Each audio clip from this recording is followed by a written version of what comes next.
Hello, thank you for joining me. This is my review of Granny Is My Wingman by Kayli Stollak. This book's about Kayli and her grandmother and them navigating the world of online dating. Kayli, at the beginning of the book, breaks up with her significant other she's been with for several years and loved very much, but for various reasons they could not be together. Kayli's grandmother encourages her to go into online dating since Kayli's sister has found her boyfriend through online dating. Kayli takes the stance of, well, if I have to go into online dating, which she has a bit of a stigma against, then Grandma, you have to go into online dating with me. There is a little bit of sex in this book. It's not explicit. It is there. If it bothers you, you can easily skip it or just give the book a pass altogether. Kayli's voice as a narrator is very strong. She's funny. She makes the book interesting to read. It is a little bit self-centered. I think that makes it a little bit more honest. People tend to think about themselves first and how a situation would affect them, and that's very obvious here. I think it makes it more authentic writing. It might bother some people. The title is a little bit off. Kayli lives in New York City. Her grandma lives in South Florida. Grandma stays in South Florida for most of the book. So it's not really, Granny's not going with Kayli to cruise bars. They're not sitting together at the kitchen table debriefing. I was a little bit disappointed by that. I kind of wanted to see Granny out in the nightlife, but I guess thinking about it logically, that's a little bit unrealistic. The dates Kayli goes on in the book have a very sitcom-like quality to them.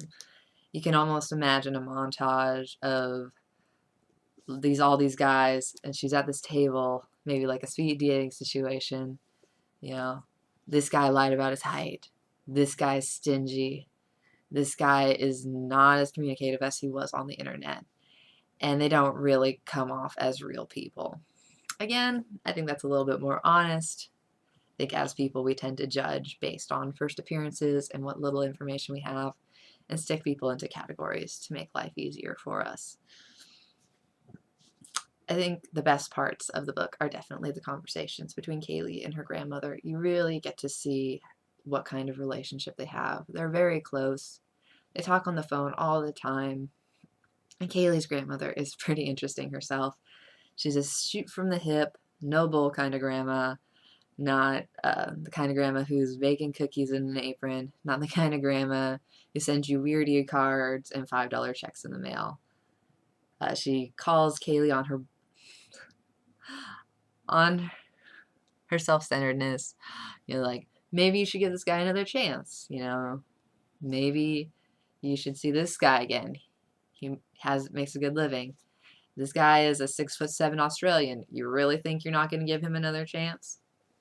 And Kayli gives as good as she gets, calls her grandma out on being a prima donna, and tells her to be maybe a little bit less judgmental about the guys she is meeting. I don't think I would read this book again. You wouldn't get a lot out of a second read, I don't think.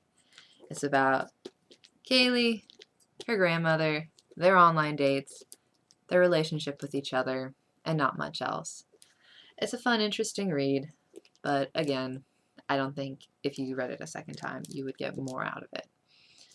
If you like to read a book by another strong female narrator, there's Little Pink Raincoat by Gigi.